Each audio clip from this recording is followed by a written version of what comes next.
Ngobrol Peduli. Halo teman-teman semuanya, perkenalkan nama aku Niputu Pandejina Aryastina sebagai runner-up 1 Duta Anak Kabupaten Tabanan tahun 2024, khususnya Komisi Perlindungan Khusus. Nah, di segmen ngopi yang kali ini, aku sebagai moderator, aku sudah mengajak narasumber cantik dan keren banget nih. Mungkin untuk Kak Vicky bisa perkenalan diri dulu. Oke, halo semuanya. Perkenalkan, nama aku Niputu Victoria Dewi, bisa dipanggil Victoria, sebagai Duta Anak Kabupaten Tabanan Komisi Perlindungan Khusus tahun 2023. Wah, narasumber kita kali ini tuh sangat keren banget guys. Nanti kita dengar cerita-cerita dari Kak Vicky. Nah, pertama-tama Jidan mau nanya dulu nih, gimana sih kesan-kesan kakak selama menjabat sebagai duta selama 1 tahun yang lalu? Oke, sebenarnya asik banget dan pastinya luar biasa banget ya Jina ya.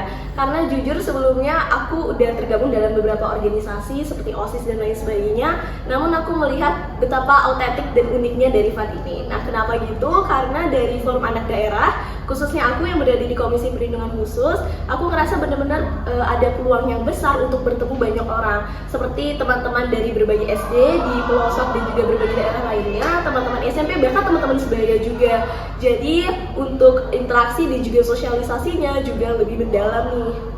Nah, benar banget guys apa yang dikatakan oleh Kak Vicky.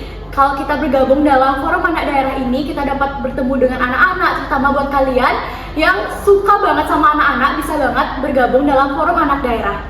Nah, selain bergabung dalam organisasi-organisasi, Kak Vicky juga lagi sibuk ngikutin banyak lomba nih. Sampai Kak Vicky tuh tiba-tiba di Jepang, tiba-tiba di Jakarta, kayak teleport gitu.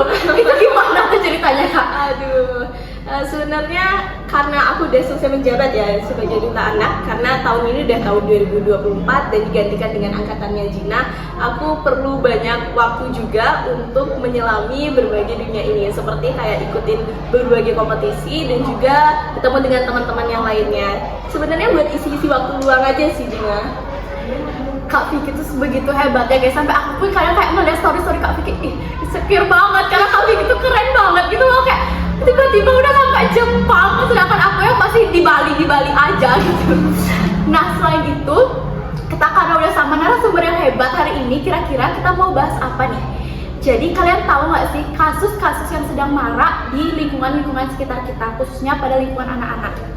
Nah, jadi di sini aku sama Kak Vicky bakal ngebahas terkait perundungan. Nah, kalian di rumah udah pada tahu belum definisi perundungan itu apa? Jadi kita langsung tanya aja kali ya ke narasumbernya nih. Kalau menurut Kak Vicky, perundungan itu apa, Kak? Nah, kalau menurut sudut pandangku, perundungan itu sebenarnya merupakan kegiatan agresif yang kuncinya dilakukan secara berulang-ulang kepada satu ataupun sekelompok subjek. Dan kuncinya di sini adalah subjek tersebut merasa tidak nyaman atas perilaku tersebut. Nah, benar banget apa yang dikatakan oleh Kak Vicky. Buat teman-teman yang belum tahu, mungkin masih awam nih terkait kata perundungan. Mungkin kita belum terlalu sering mendengar mungkin ya Kak, untuk perundungan itu apa. Jadi perundungan itu sama halnya seperti bullying guys. Mungkin kalian tuh lebih tahu terkait kata bullying karena di usia kita, usia anak-anak pastinya tuh lebih familiar lah kata-kata bullying tersebut. Kalau Kak Vicky sendiri nih, gimana sih cara Kak Vicky mengenali di lingkungan kakak kalau itu tuh termasuk ke dalam perilaku perundungan, Kak? Oke, mungkin kita bisa lihat dari ciri-ciri perundungan itu sendiri. Sebenarnya perundungan ada dua ya, perundungan secara fisik maupun perundungan secara verbal.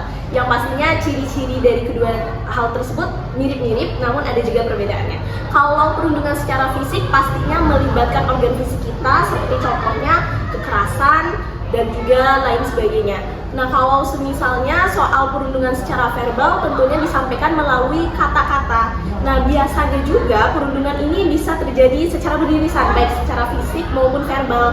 Yang ciri-cirinya bisa kita lihat seperti yang tadi udah aku sampaikan, subjek atau korban yang merasa tidak nyaman, kegiatannya dilakukan secara berulang-ulang, lalu juga menyakiti baik secara fisik maupun emosional daripada subjek atau korban itu sendiri.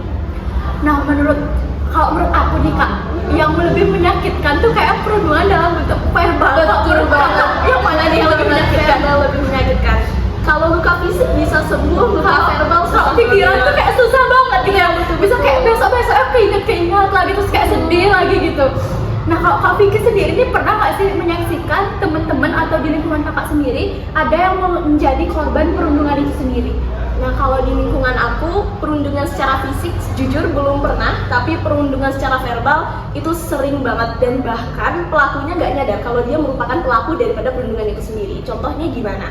Nah contohnya semisal di kelas, pernah nggak sih Jinah ngelihat teman ada yang nggak bisa jawab pertanyaan dari guru atau lain sebagainya, terus teman-teman sekelas atau beberapa kelompok orang mencemooh orang tersebut? Ih, jangannya temen Jinah, Kak Jinah pun kadang kayak gitu. Kalau misalkan nih mau jawab pertanyaan guru, terus kayak salah gitu loh jawabannya, mungkin karena kita tuh belum ngerti mungkin kan, jadi kayak kita nyoba jawab, tapi pas kita jawab tuh malah disorakin sama temen-temen. Mungkin menurut mereka tuh kayak ya udah fun aja, it's jokes gitu, tapi menurut kita tuh kadang kayak ada mungkin kalau misalkan situasinya lagi bercanda kita anggap dia bercanda, cuman kok emang situasinya lagi bad mood gitu dari pagi, pasti kayak langsung ngena gitu rasanya, Langsung nyelekit gitu ya rasanya. Nah itu sebenarnya perundungan termasuk dalam perundungan verbal juga ya Dina ya. Dan kadang beberapa hal tersebut gak kita sadari kalau kita juga pelakunya. Meskipun kadang perundungan secara verbal itu dianggap angin lalu bagi si pelaku ataupun yang menyaksikan sebagai saksi, tapi bagi korban itu sendiri pastinya membekas. Tapi kakak setuju nggak nih sama pendapat Jinah kalau sekarang nih perundungan dalam bentuk verbal tuh lebih terjadi ke cyberbullying, Kak? Kayak banyak banget di sosial media tuh sekarang, terutama tuh kayak di media sosial misalkan kayak TikTok, Instagram dan lain sebagainya tuh masih banyak banget yang mungkin menggunakan media sosial di bawah umur 17 tahun, mungkin itu yang mengakibatkan kata-kata yang kurang baik lah yang bisa digunakan dalam bermedia sosial. Iya betul banget, apalagi kita hidup dalam era globalisasi dan juga digitalisasi, di mana platform interaksi kita itu berupa media sosial kan, mostly secara umum. Dan media sosial itu bisa menjadi wadah yang gimana ya, jadi sasaran empuk gitu bagi pelaku untuk menyampaikan kata-kata yang tidak bisa dia sampaikan secara langsung. Apalagi kadang media sosial itu ada yang sifatnya anonim kan, namanya tidak dikenali. Jadi pelaku bisa secara bebas dan leluasa membuli korbannya tersebut. Nah benar banget Kak, kadang Jinah juga melihat kayak korban nih nggak salah apa-apa, tapi pelaku tuh kayak asal komen aja gitu loh tanpa ada bukti jelas gitu. Kadang kayak Jinah melihat tuh, aduh ini karena dia belum tahu loh kejelasannya, tapi dia udah komen kayak gitu. Nah kalau kakak sendiri nih ngelihat teman-teman kakak atau korban-korban perundungan yang ada di sekitar lingkungan kakak tuh gimana sih perasaan Kak Vicky?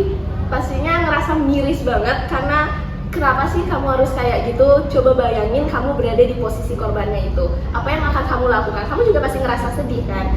Kalau kamu udah tahu akibatnya kayak gitu, kenapa kamu harus berundung orang lain yang notabene nggak ada salah apa-apa gitu? Kalau dari Kak Vicky sendiri, dari kakak nih, kakak pernah nggak sih ngalamin perundungan juga?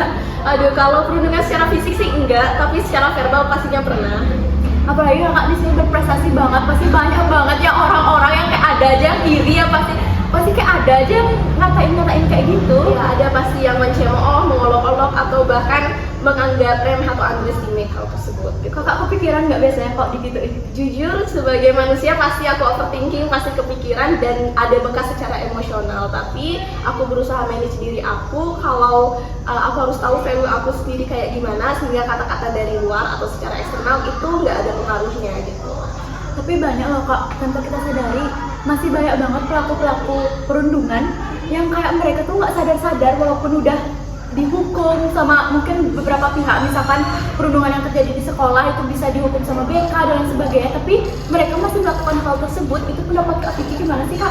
Nah sebenarnya untuk menanggapi hal tersebut, orang-orang yang sudah dikasih tahu atau lain sebagainya secara eksternal, sudah diberikan solusi secara eksternal namun masih nggak mempan, satu-satunya cara emang harus membangkitkan rasa empati dan simpati dari dalam dirinya sendiri, seperti melakukan pendekatan secara profesional dengan psikolog anak dan lain sebagainya. Karena kalau eksternal udah nggak bisa, satu-satunya jalan ya dari internal subjek tersebut sendiri. Tapi masih banyak loh Kak, kayak banyak nih yang nggak peduli sama perilaku perundungan. Kalau misalkan nih di sekolah kita kena perundungan, tapi kita udah melapor ke pihak, tapi kayak nggak dipeduliin sama sekali gitu Kak, pasti kesel nggak sih? Betul. Kira-kira nih dari Kak Vicky sendiri ada solusi nggak menurut kakak terkait masih banyaknya orang yang nggak peduli terhadap perundungan ini? Nah itu kan masalah awareness dari masing-masing individu yang pastinya perlu edukasi juga, seperti adanya sosialisasi dan juga program Ngopi hari ini merupakan salah satu bentuk eksekusi nyata bagaimana kita aware, kita peduli terhadap bagaimana perundungan itu terjadi di sekitar kita. banyak banget juga bisa kita ambil kasus-kasus di sosial media ataupun di lingkungan kita tuh, bahkan korban perundungan tuh udah sampai ada yang bunuh diri gitu loh guys. Kayak mungkin kesehatan mentalnya mereka tuh terganggu nggak sih Kak sampai ngelakuin hal tersebut. Kayak kalau dari Kak Vicky ini ada nggak sih kata-kata semangat mungkin untuk teman-teman di rumah yang sedang bisa dibilang menjadi korban perundungan, gimana sih caranya bangkit menurut Kak Vicky? Aduh, pastinya ada dong. Seperti yang udah aku sampaikan sebelumnya, kita harus fokus ke diri kita kenali value kita, sehingga apa yang udah orang sampaikan secara buruk ya ini konotasinya, kita merasa hal itu nggak sinkron dengan value apa yang udah kita punya, sehingga kita anggap itu sebagai ya udah angin lalu aja, itu udah nggak sesuai dengan apa yang kita punya, kita bisa lebih baik daripada apa yang dia sampaikan. Dan juga jangan lupa untuk cari dukungan dengan melibatkan orang tua, keluarga sebagai agen sosialisasi terdekat anak, dan juga teman-teman. Nah, secara eksternal dan internal dapat di-combat dengan cara seperti itu. Nah, benar banget teman-teman yang dibilang oleh Kak Vicky bahwa dukungan itu penting banget. Apalagi kalau misalkan kita tuh dapat support dari orang tua, tapi support itu tidak dari orang tua saja, dari teman juga bisa, ataupun dari orang-orang terdekat kalian. Karena itu juga bisa membantu kita untuk bangkit dan tidak kayak menyendiri gitu loh Kak jadinya. Kakak pernah nggak sih ngerasa kalau kita lagi menyendiri itu jadi banyak pikiran gitu? Iya betul, kalau kita lagi menyendiri otomatis nggak ada yang mengajak kita berinteraksi secara verbal. Jadi kita interaksinya dengan diri sendiri, dengan pikiran kita sendiri, dan itu meningkatkan probabilitas kita untuk overthinking, overwhelming, dan sejenisnya. Nah, tadi Kak Vicky udah ngasih pesan nih untuk korban-korban yang mungkin sedang merasa lah perundungan tersebut dilakukan ke diri kalian. Sekarang Kak Vicky ada nggak nih pesan buat pelaku-pelaku nih yang masih melakukan perundungan? Nah, pelaku-pelaku itu biasanya kalau dia melakukan bullying atau perundungan, kalau nggak karena dia pernah merasakan hal tersebut, pasti karena dia ingin merasa keren dan lain sebagainya. Oke, satu, itu nggak keren sama sekali, malah bikin value kalian tambah turun, tambah anjlok, dan kalian pasti dipandang buruk oleh masyarakat. Kasarnya sebagai dalam tanda kutip kriminal begitulah, kriminal secara mental maupun kriminal secara fisik. Lalu yang kedua, kalau kalian memang pernah mengalami hal tersebut sebagai korban dan mengulanginya kembali namun sebagai pelaku, coba kalian review kembali gimana perasaan kalian sebagai korban, dan sekarang posisikan diri kalian sebagai korban itu sendiri.